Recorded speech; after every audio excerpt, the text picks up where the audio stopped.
Wow, the more I search up this stuff, the more annoyed I get by this whole entire topic at hand. It's like every time I hear or look at a post about this topic, it's absolutely ridiculous, and I just don't understand it. So I hope you guys understand, like, there is a thing between Walmart removing the actual violent video game displays, and a lot of actual things, like, news areas, or like reports, like from different types of people who do, like, all this type of news, or I would say like CNN or like Kotaku, IGN, talk about, they're removing the video games but not the guns. Now I understand the issue where it's like a lot of people would say that a lot of kids have, any type of handle or any type of way of getting a gun, which kind of sucks because they want to blame the store, but some of the actual people who did shootings already had ownage of the gun, which is a problem. I would say that, sometimes things like taking responsibility is a major thing. I wouldn't sell the gun sellers. I would sell more of the people who own the gun. Some of these things, like especially school shootings, some of the guns actually are listed under guns that they found from other friends or found from their actual family members. And now, because of that, everybody's blaming video games and blaming video games to be the reason for these mass shootings. So every time I hear this, I'm just like wondering, what are people thinking? Like, why are people thinking such stupidity? So let me pull up something that could possibly get people to understand. This is a policy from a major game selling store, and this is GameStop. A lot of game areas, such as, like, mom and dad game stores, GameStop, Best Buy, Target, all those big areas that sell games have policies like this. So let me read the policy to you so you can understand. And I quote: GameStop is dedicated to addressing consumer concerns regarding the content of certain video and PC games.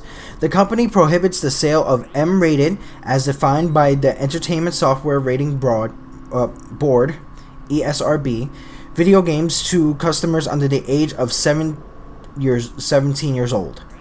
The policy requires employees to ask for identification of any customer purchasing an M-rated game that appears to be under the age of 25 years old. All store employees are trained regarding these procedures, and the store manager, as well as the employees, must sign an acknowledgement that the employee has reviewed and been trained on the company's policies. Failure to follow the company's policies results in a first and final warning. If the employee is caught violating the policy after such warning, the employee is subject to disciplinary action, which may include termination of employment. Now, you see how that bothers me so much, because of the fact that you cannot buy these games unless you are a certain age. Like for GameStop, it says 17 or older. In certain areas of another GameStop, they do 18 or older, just to be safe. Now, the fact that if a kid comes in 10 or older and he tries to buy Grand Theft Auto, they're not going to sell it to him. They could lose their job, or there could be a major complaint on the store and the company. Now, there are two explanations of how these kids are getting, these violent video games like Call of Duty, blah, blah, blah, Mortal Kombat.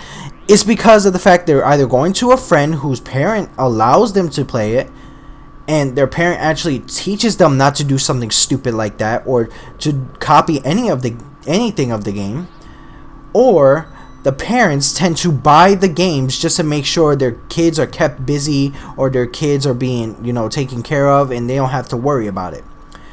Now, that's my problem. That's my major problem.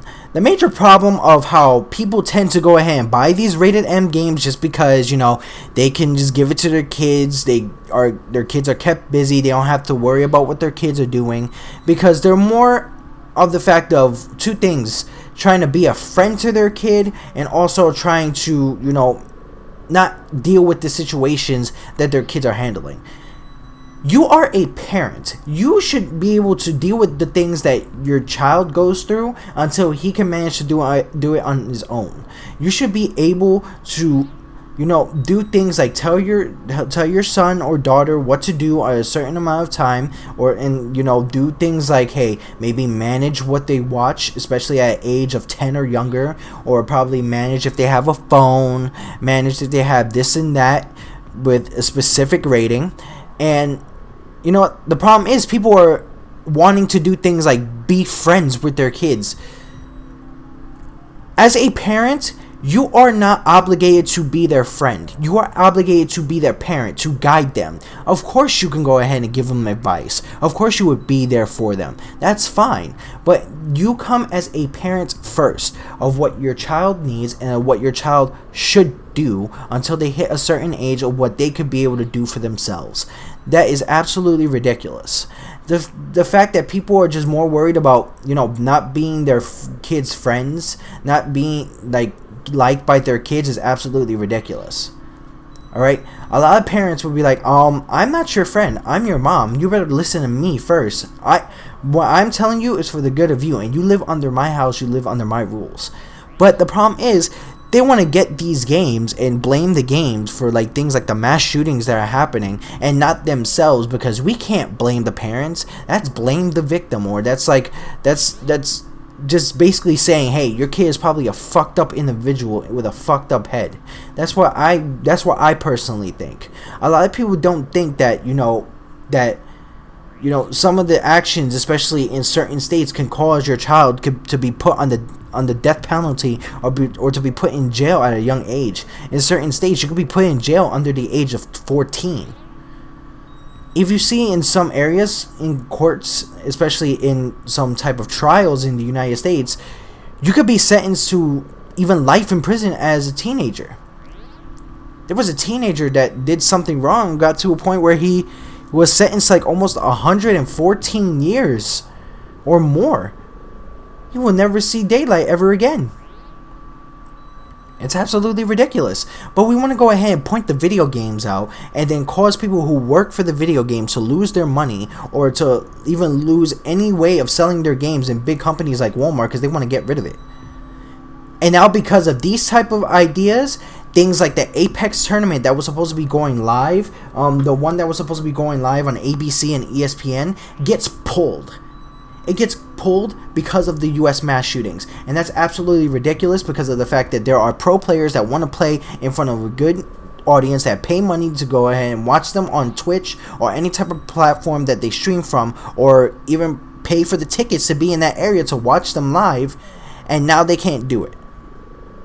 And now the fact that they have to lose that because of somebody's bad choice, and for the fact that we don't want to take responsibility for it. It's absolutely horrendous. It's absolutely ridiculous. It's absolutely something that I do not condone. I do not condone any idea of of people losing their jobs, or people who are pro players to lose their job or lose their opportunity to play in a live area or play on any type of platform because of the fact of the mass shootings or a certain rating. Every product from a movie to a video game has a rating, especially right here, as it says, the ESRB has ratings from rated sometimes E10 to probably A, and a rated A game is barely seen. And it tells you also what is included in the game, violence, blood, gore, sexual scenes, use of drugs, and yet you still buy that for your kid. You'll want to blame all the other games that apparently are violent, and you want to get rid of violent video games. There is no such thing as a non-violent video game. None. Unless you actually do Commodore 64, where it's it's just a text-based game, but even those text-based games have violence if you read them. Books show ideas of violence as well. Horror books, any type of books of adventure or action, movies, even sometimes of different types of shows on the television. But it goes to a point where we blame things like video games, where things like Marilyn Manson was blamed for his music, where people were gonna blame a certain movie like John Wick, or a movie that is scary like Halloween, because of all the graphic scenes in it and all the blood and gore for how your child is acting. No, you cannot blame the people who make it. You cannot blame the people who do the videos, who do the music, who do the gaming. You want to know why? Because of the fact that you actually let your kid buy that stuff. But that was my video for today. I wanted you guys to comment about what you guys think. But definitely subscribe to the EHG community. Definitely turn on your notifications when we get new streams and new videos set out. Definitely join us on Facebook, Discord, and make sure to subscribe to our moderator in our channel, which all links are in the description. But this is your boy CrazyMace98, aka Nicholas Morales, founder of the EHG community, and thank you very much for watching this.